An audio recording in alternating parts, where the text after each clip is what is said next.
Bonjour mes chers élèves et bienvenue dans ce nouveau cours. Alors, aujourd'hui, à l'ère de ma barre, nous allons voir le colonialisme français, du XVIe au XVIIIe siècle. Mais avant tout, un petit rappel. En effet, rappelez-vous, tout en début d'année, oui, il y a de cela fort longtemps, à l'époque où il n'y avait pas de coronavirus, vous aviez étudié avec moi donc l'Empire espagnol et l'Empire portugais. Rappelez-vous, on avait vu Christophe Colomb, on avait vu Vasco de Gama, on avait vu Cortés, Pizarro, etc. Et on avait vu que justement l'Espagne et le Portugal s'étendent en un véritable empire. Et pour ce faire, justement, j'ai trouvé cette carte assez intéressante, puisqu'elle nous résume à peu près ce qui se passe à cette époque, donc au XVIe siècle, avec donc les empires coloniaux espagnols, en rouge, que vous avez tout ici et là, et aussi les Philippines, imaginons, et aussi donc les colonies portugaises. Donc les colonies portugaises, on les a retrouvées à l'est du Brésil, rappelez-vous avec Cabral qui s'était perdu. Vous avez aussi tous les comptoirs. Souvenez-vous, les comptoirs, ce sont des ports où les bateaux venaient pour récupérer les marchandises et vendre celles qu'ils avaient déjà. Et aussi, donc, ils vont créer du territoire, mais jamais à l'intérieur. Jamais à l'intérieur, on a peur de l'intérieur. Ouais. D'ailleurs, il faudra attendre longtemps avant d'aller à l'intérieur de l'Afrique. Hein, parce que bon, du désert, ça intéresse qui? Personne. Voilà. Donc, on préfère faire les mers, tac. Et on va avoir aussi en Inde. Rappelez-vous, Vasco de Gama qui va en Inde et qui dit oui, alors les musulmans ils sont à vos portes, moi je viens vous protéger, car si vous n'êtes pas musulman, vous êtes forcément chrétien, donc on va s'allier. Et rappelez-vous, lui il avait dit non, le dirigeant de l'Inde avait dit non, Vasco de Gama avait dit oui. Et du coup, c'est Vasco de Gama qui a gagné, hein, voilà. Parce que justement, il avait un grand empire à sa tête, et du coup, il envahit quelque peu l'Inde. Donc, vous avez ces deux grosses masses qui envahissent le monde. Oui, donc comme je vous le disais, donc voilà l'empire espagnol, avec notamment l'invasion de Cortés pour tout ce qui est le Mexique, et l'invasion de Pizarro. Ici. Donc avec tout ce qui est Pérou, Bolivie, Chili, Uruguay, Paraguay, et que c'était là. Donc voilà notre monde envahi. Et nous, on est où? Ah oui, les Français. Il faut bien qu'on soit quelque part. Et forcément, on va pas aller en Afrique, pour l'instant. On va pas aller en Amérique du Sud, parce que l'Amérique du Sud, c'est mort. Hein. L'un est portugais, l'autre est espagnol. Alors, on va pas aller au Mexique, parce que le Mexique, il y a des jeux espagnols aussi. Du coup, oui, vous allez me dire, on pourrait aller en Asie, mais l'Asie, ils sont assez développés pour pouvoir se défendre, et pour, il y a déjà un territoire assez costaud. Mais là, qu'est-ce qu'il y a? Il n'y a rien. Si, il y a des Inuits, il y a des Indiens, voilà. Bon, ça se tue, voilà. Donc bon, c'est bon, on peut y aller. Et c'est pourquoi, justement, l'Empire français, on va le voir apparaître au Canada. Bon, aussi en Inde, mais ça on le verra plus tard. Donc, tout d'abord, justement, nous allons voir, lors de la séance 1, un espace convoité, un enjeu commercial et politique. Étape 1, l'expansion coloniale. Thème 1, Jacques Cartier, l'explorateur français. Alors, là, on va parler donc du Canada. Canada qui est ici. S'il vous plaît, sachez-le. Et, on va beaucoup parler de la partie Est. Normal. C'est la plus proche de la France. Alors, ce qu'il faut savoir, c'est que justement, ce territoire, en fait, il a déjà été trouvé. Bon, par les Vikings. Mais on va pas trop parler ici. Parce que, voilà, c'est les Vikings, on n'est pas sûr. Voilà. Donc, on va directement passer à la suite, et notamment à John Cabot. John Cabot, C-A-B-O-T, de son nom. Lui, par contre, il va justement arriver au Canada. Alors, à la base, il voulait suivre Colomb. Christophe Colomb. Vous vous souvenez?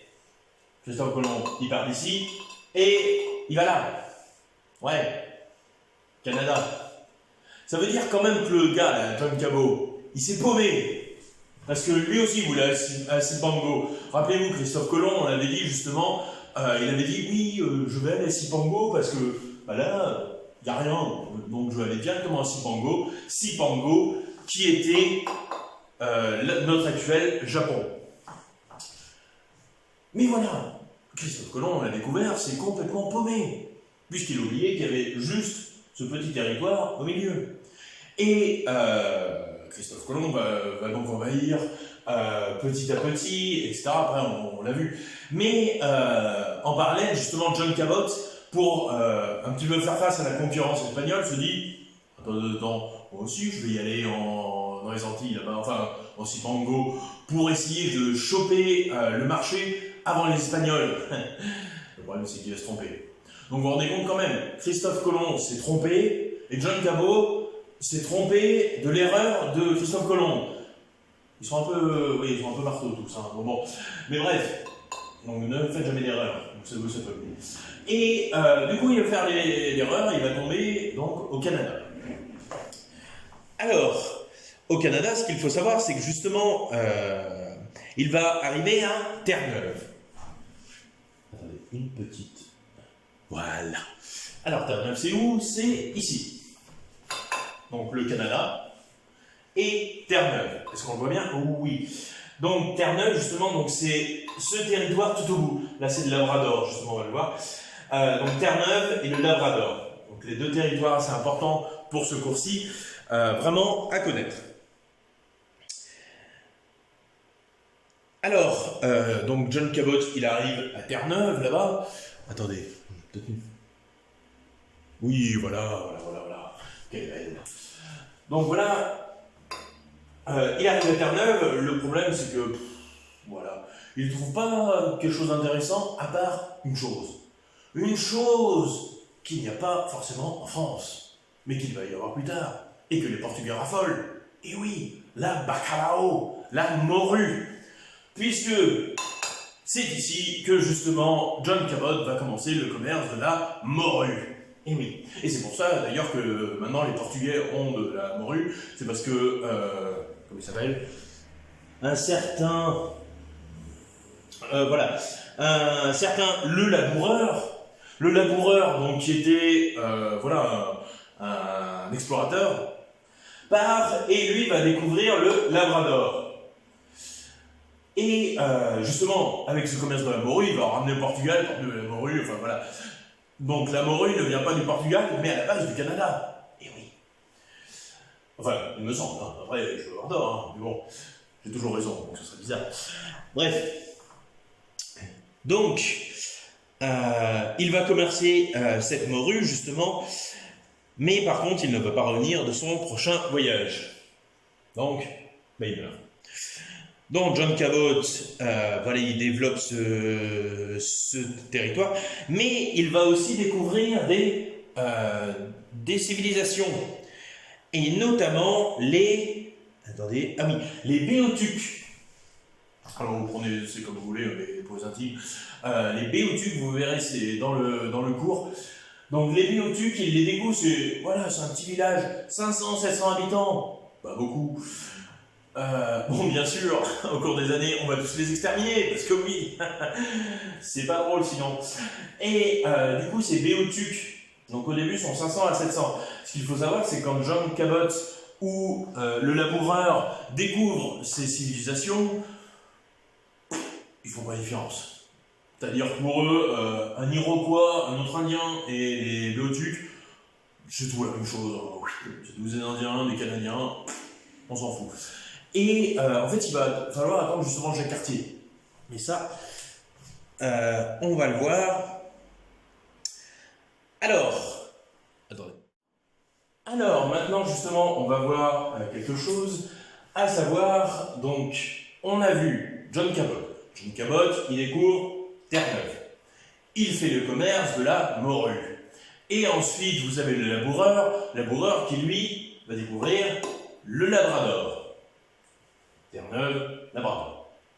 Et le laboureur, ce qu'il faut savoir, c'est quoi déjà? Ah oui, qu'il va découvrir une partie quand même de l'Amérique du Nord, donc, entre autres le Labrador et un peu les régions autour. Et, finalement, ah oui, et aussi les courants marins. Les courants marins qui sont très importants pour savoir naviguer, justement, et ça, il va l'écrire, comment naviguer en ces territoires obscurs. Mais vous avez aussi, en 1500, Gaspard Corte-Réal, donc vous inquiétez pas, hein, tout est dans le cours, normalement. Donc, à la limite, ce que vous pouvez faire, c'est, même pour le cours suivant, lisez d'abord, et après écoutez-moi. Comme ça, vous aurez déjà un peu les noms en tête, parce que sinon, ça va être perdu. Alors, Gaspard Corte-Réal, pardon pour mon accent, hein, un Portugais, lui, il va découvrir le Groenland. Alors, attendez, voilà. Le Groenland, donc le Canada, et le Groenland, c'est ici. Donc c'est le territoire tout au nord du Canada, qui est aujourd'hui une principauté danoise. Mais voilà, il découvre le Groenland, et par contre, il n'ira pas plus loin. De toute façon, on ne peut pas jouer des plus tard. Mais il va pas plus loin, et il redescend vers Terre-Neuve, où lui aussi, il va tomber sur les Béotucs. Alors attention, au Groenland, le Groenland, c'est pas vide à cette époque, même aujourd'hui. À cette époque, justement, il va tomber sur une population qui vit au Groenland, qu'on appelle les Inuits. Et que, aussi, par défaut de langage, on a appelé les Esquimaux. Voilà. Ouais, c'est l'histoire. Bref. Donc, ce Corte-Réal, il rencontre les Béotucs, et bien sûr, il va en capturer. C'est la tradition à l'époque, hein, voilà, on aime capturer des civilisations inconnues pour les renvoyer dans notre pays. Notamment là, il renvoie les Béotucs au Portugal. Pourquoi? Pour les étudier, pour voir comment est-ce qu'ils fonctionnent, tout ça, enfin, pour leur apprendre aussi les langues portugaises, parce que les Béotucs, l'avantage c'est qu'ils connaissent le territoire. Et oui, Corte-Réal, il ne connaissait pas le territoire. Donc voilà pour ce petit monde. Oula, ça fait déjà 15 minutes que je parle. C'est terrible. Alors, séance 1, oui, ça je vous l'ai déjà dit. Donc étape 1, thème 1, donc on avait John Cabot, ensuite le laboureur, ensuite Corte-Réal. Et ce qu'il faut savoir justement par rapport au Béotucs, vous inquiétez pas, on va parler de Jacques Cartier, mais pas tout de suite.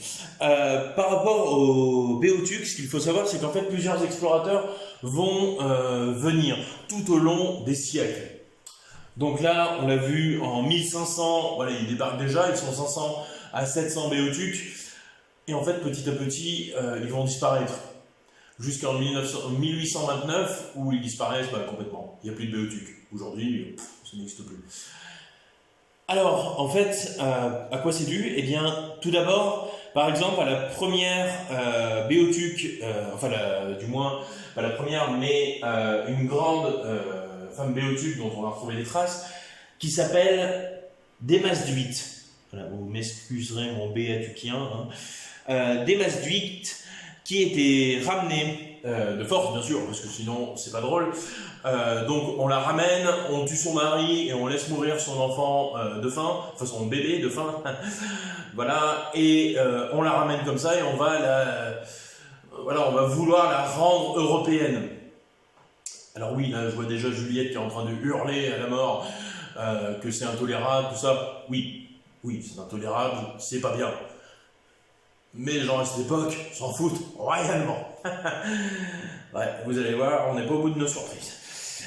Et qu'est-ce que je voulais dire? Oui, et cette Démasduit, justement, va mourir de la tuberculose.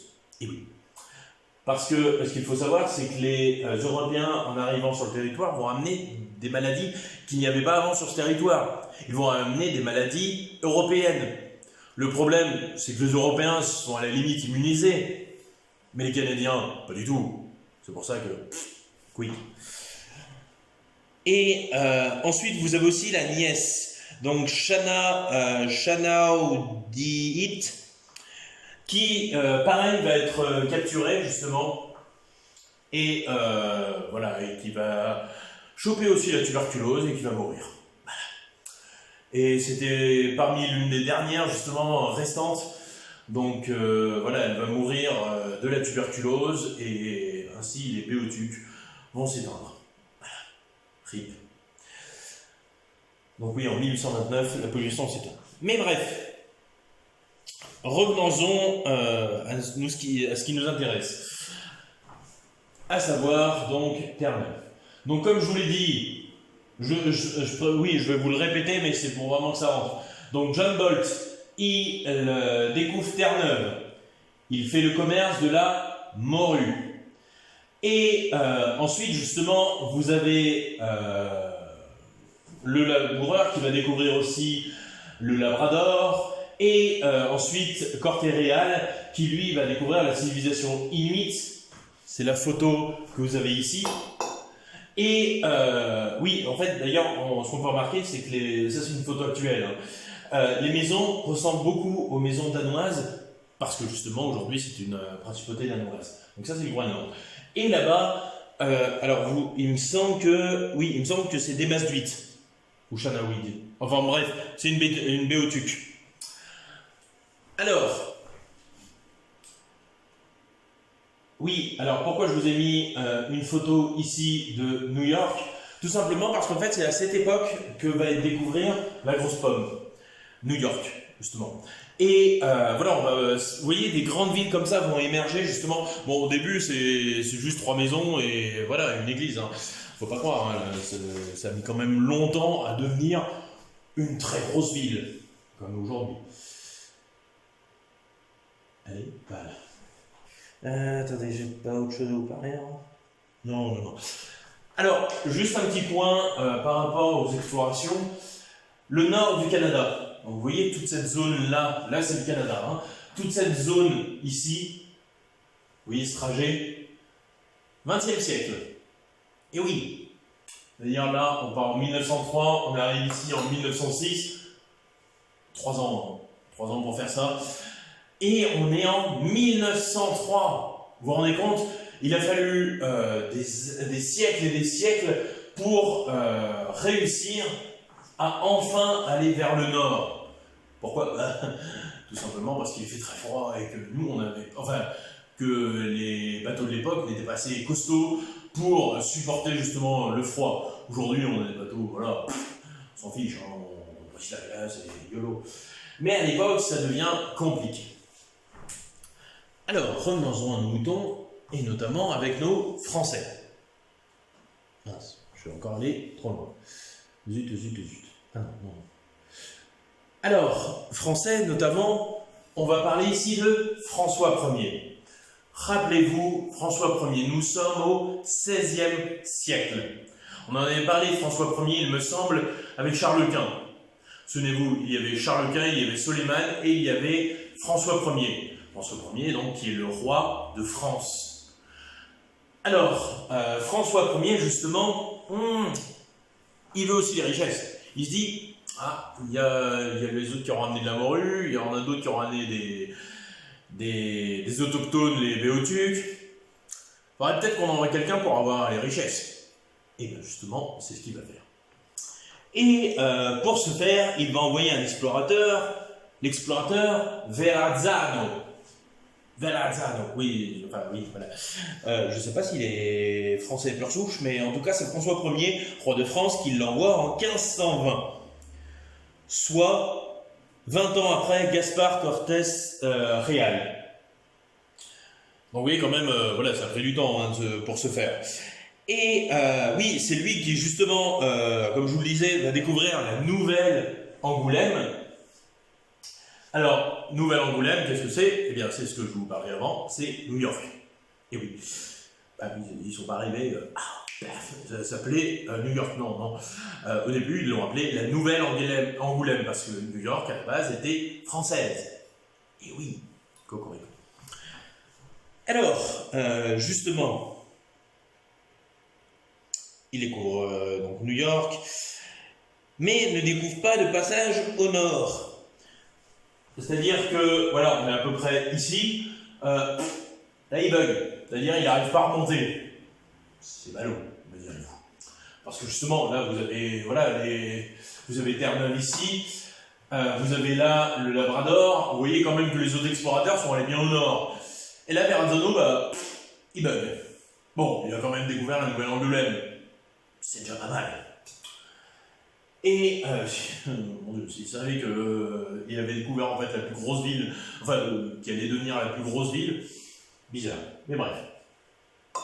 Donc, Nouvelle-Angoulême, il va un peu plus loin, et il se dit, je vais plutôt aller aux Antilles. Aux Antilles, voilà, on y connaît déjà pas mal de choses, je vais y aller et je vais explorer.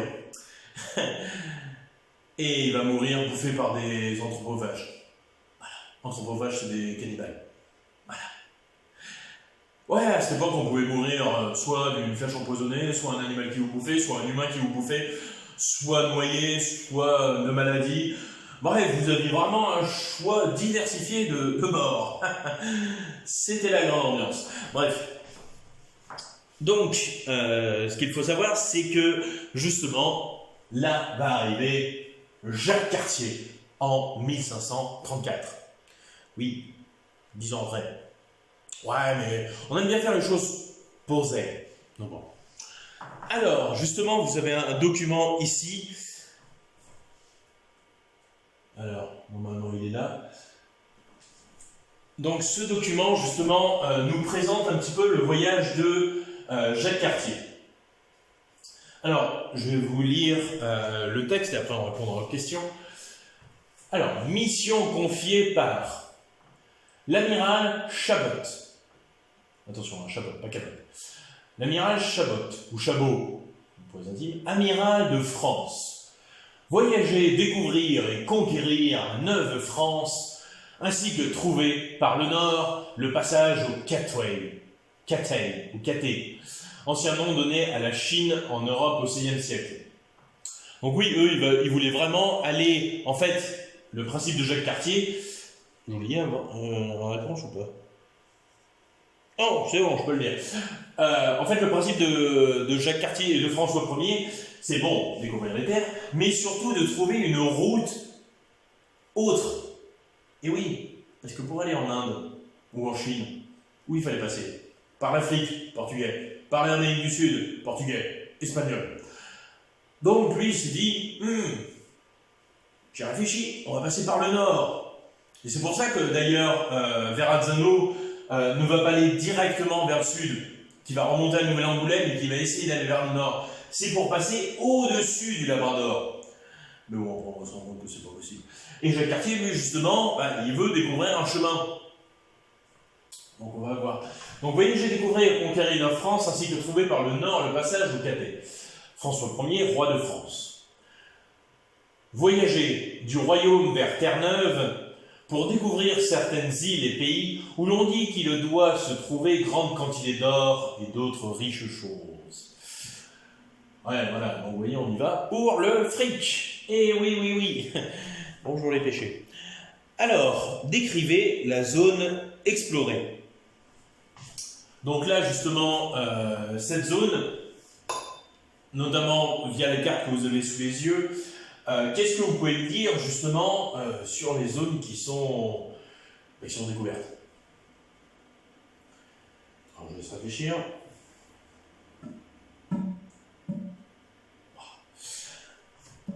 Alors, vous pouvez écrire « Jacques Cartier explore les limites terrestres du golfe du Saint-Laurent. Point final. » Ouais, on va pas se terminer en explication 3 mètres de long. Sachez simplement cela. En fait, effectivement, comme on peut le voir sur la carte, là vous avez le golfe du Saint-Laurent, ici. Et donc, justement, Jacques Cartier, lui, il va s'intéresser à toutes les côtes terrestres. Et oui, parce que les côtes terrestres, vous pouvez y poser votre bateau, reposer votre équipage, aller chercher de la nourriture, chercher s'il n'y a pas des mines, des choses comme ça, à creuser de l'or, des diamants, etc. Rencontrer certaines populations, mais pas trop aller à l'intérieur pour l'instant. Là, il s'agit juste d'explorer, de regarder, voilà, cartographié. Et voilà, et c'est pour ça qu'en fait, il va visiter pour à peu près voir un espace assez grand. Alors, après, ce qu'il faut savoir justement, c'est la suite. Relever les missions confiées à Jacques Cartier.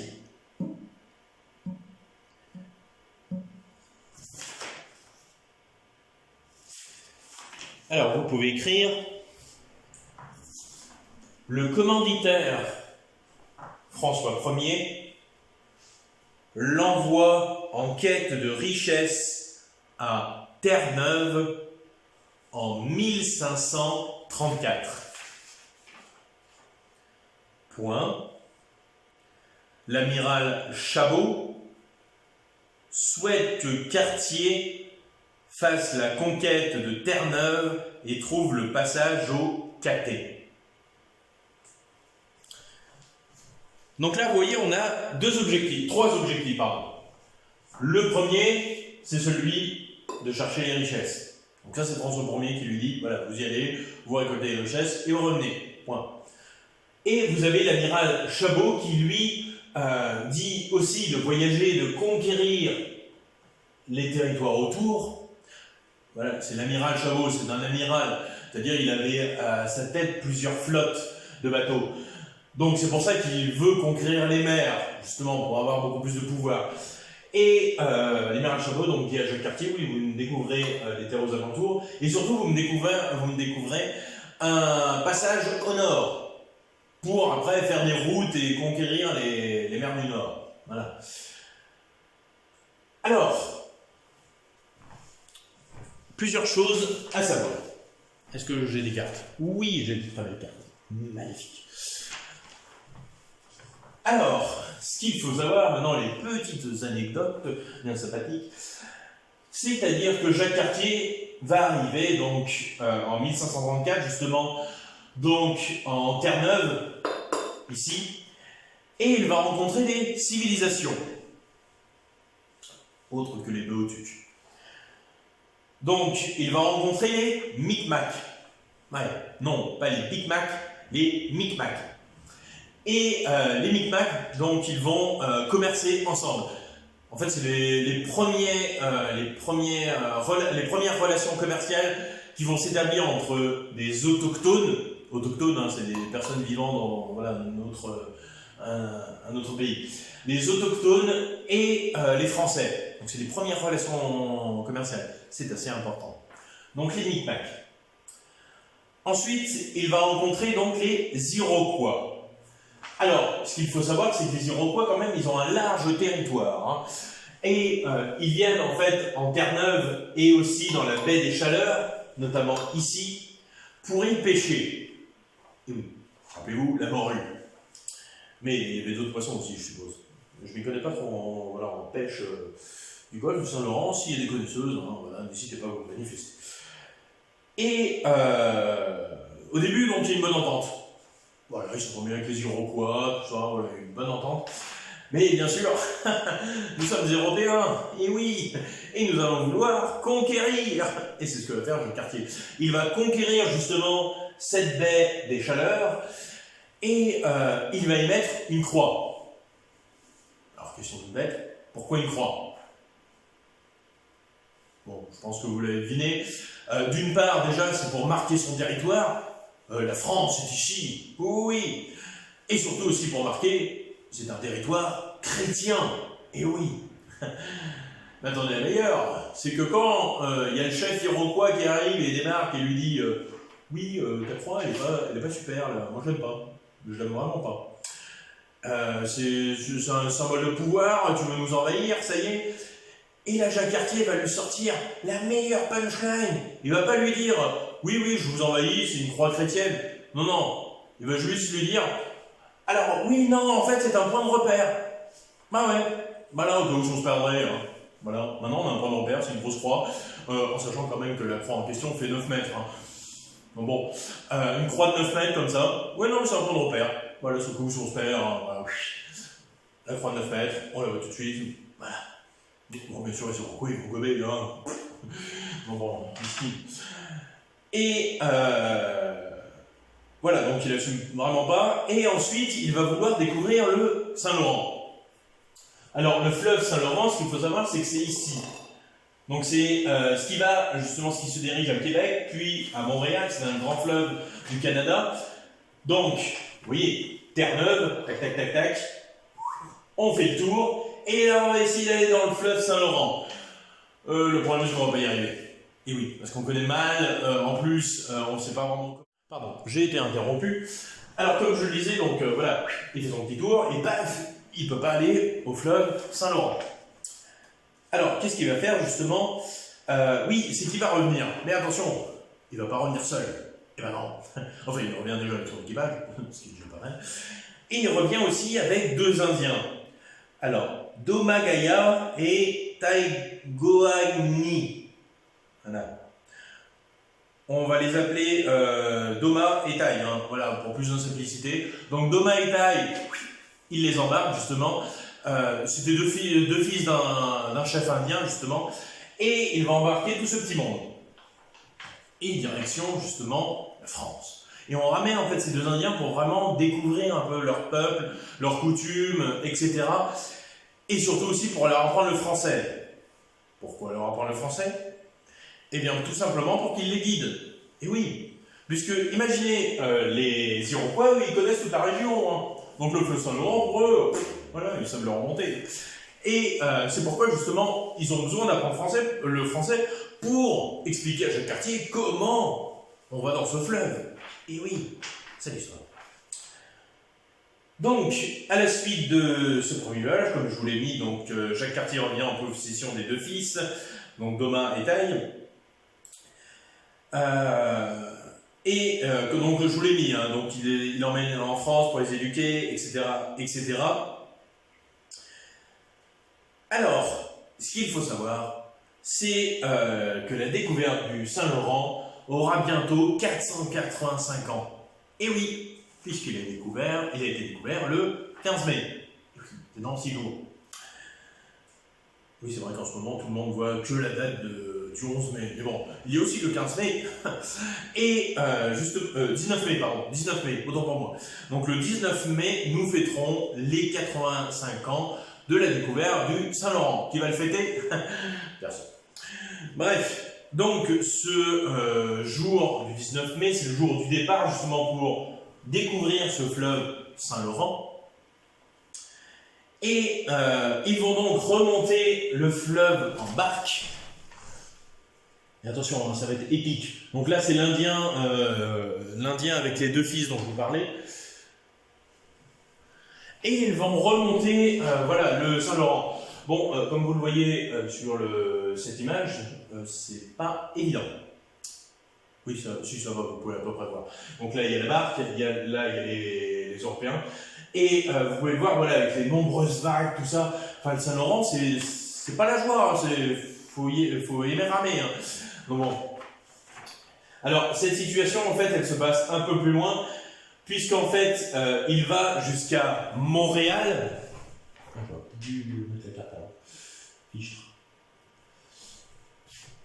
Allez. Oui. Donc en fait, lui, ce qu'il veut, c'est remonter le fleuve Saint-Laurent jusqu'à Montréal. Vous voyez quand même, ça fait une sacrée distance. Hein. Bon. Et cette distance, justement, donc il l'a fait, où il rencontre les Iroquois. Encore. Et comme je vous l'ai dit, ils sont partout. Hein. Et ils sont à peu près, justement, 2000 à Montréal, ce qui est énorme. Vous vous rendez compte, quand même, 2000 pour des Indiens, c'est vraiment une grosse cité. Et donc au début tout se passe bien, mais forcément l'ambiance va s'envenimer et ça va aller moins bien. Et d'ailleurs, ce qu'il faut savoir, c'est qu'il y avait une montagne juste au-dessus, donc juste à côté du village des Iroquois, il y avait une montagne, donc à Montréal, et cette montagne, Jacques Cartier arrive, ce sera le Mont Royal. Voilà. Est-ce qu'il a demandé l'avis des Iroquois? Absolument pas, ils s'en foutent complètement. De même que le fleuve Saint-Laurent, il va être découvert le 19 mai, et le 19 mai c'est quoi? C'est la Saint-Laurent. Et oui, ça fait bien les choses. Et justement, voilà, ils vont appeler ça Saint-Laurent. Ils l'ont découvert le jour de la Saint-Marguerite, ça serait appelé le fleuve Saint-Marguerite. Voilà, il y avait que ça sous le bras. Hein. Mais justement, en fait, c'est. Alors, j'en parle non seulement parce que, bon, c'est comique, mais parce que aussi, c'est important. Pourquoi donner des noms français à des fleuves ou à des montagnes? Que là, fleuve Saint-Laurent, Mont-Royal, voilà. Ok, il l'a nommé, mais qu'est-ce que ça veut dire? Eh bien, en fait, c'est vraiment pour se l'approprier, pour s'approprier le territoire.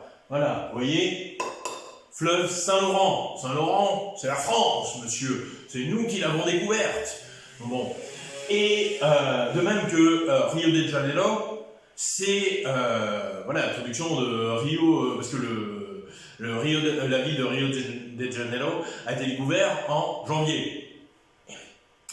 Et du coup, on l'a appelé, voilà, avec ses consonances hispaniques, justement, du fait de Christophe Colomb, et de l'Espagne, justement. Et voilà, là donc, on donne des noms aux fleuves, on donne des noms aux montagnes. Alors, il en monte le fleuve, il y en a un, il y a une montagne, on donne des noms, et là, winter is coming. Yes. Alors, pourquoi je vous dis ça? Parce qu'en fait, tout simplement, en mi-novembre, il fait froid. Et oui, mais surtout au Canada, c'est enfin pire qu'ici. Nous, on se plaint, mais eux, c'est encore pire, parce qu'à cette époque, les navires sont vraiment emprisonnés dans la glace. Vous imaginez quand même, à cette époque, on a quand même des sacrés gros bateaux, vous les imaginez emprisonnés par la glace, ils ne peuvent plus bouger. Voilà. Donc en fait, vous avez un Jacques Cartier qui se retrouve au milieu de 2000 Iroquois et qui est là. Bon, on est bloqué, on va rester. Voilà. Et c'est pour ça qu'en fait, ils vont s'installer dans une ville, justement. Enfin, dans une ville. Ils vont s'installer et créer une ville, justement. Est-ce que je vous le dis ça? Non, je ne vous le dis pas. Mais à la limite, je le mettrai dans le cours. Donc, non seulement, voilà, ils sont emprisonnés dans la glace. Bon, c'est ballot. Mais il y a encore pire. Oui, parce qu'une mauvaise nouvelle n'arrive pas sans une autre. Le scorbut. Le scorbut, oui, le scorbut qui était la maladie des marins classique, arrive et décime pas mal de ces soldats. Ils étaient à peu près 100, il y en a 25 qui crèvent. En sachant une chose, c'est que les Iroquois, eux, ils avaient l'antidote. Mais ils ont attendu.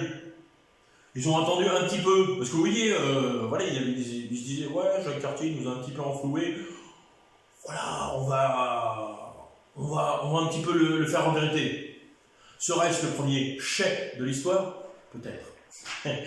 Mais en tout cas, justement, ces Indiens vont donner l'antidote. Donc voilà, il me semble de mémoire que c'est une sorte de jus de camomille. Ouais, un truc comme ça. Bref. Et voilà, donc, les Iroquois donnent leur remède justement à Jacques Cartier. Et ensuite, du coup, il va justement réemprunter le fleuve, mais dans l'autre sens. Parce que là, il dit, bon voilà, je peux pas aller plus loin, mais mon équipage est à moitié mort, c'est chiant, j'en reviens. Et du coup, il va revenir donc en France avec toutes ces nouvelles découvertes. Alors, ce qu'il faut savoir, c'est que François Ier ne s'en arrête pas là. Et non, il va faire un troisième voyage. Mais ça sera pour le prochain cours. Ouais, gros cliffhanger à la Netflix. Mais voilà, on découvrira le prochain cours. Alors, suite de cette vidéo, dites-moi bien si vous avez tout compris.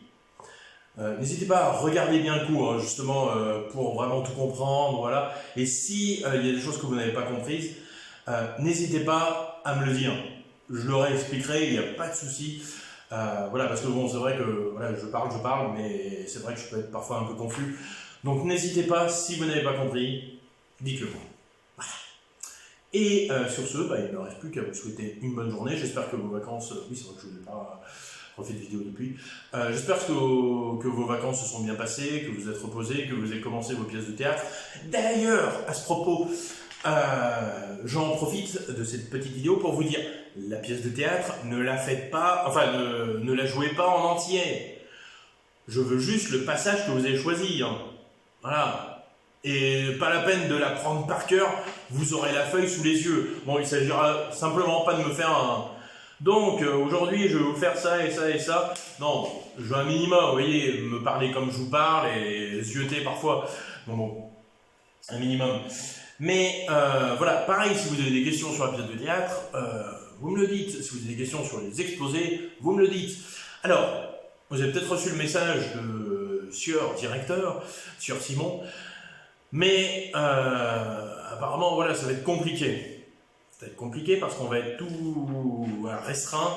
Apparemment, vous aurez une salle appropriée et du coup, les échanges entre les classes ne seront pas autorisés, bien sûr.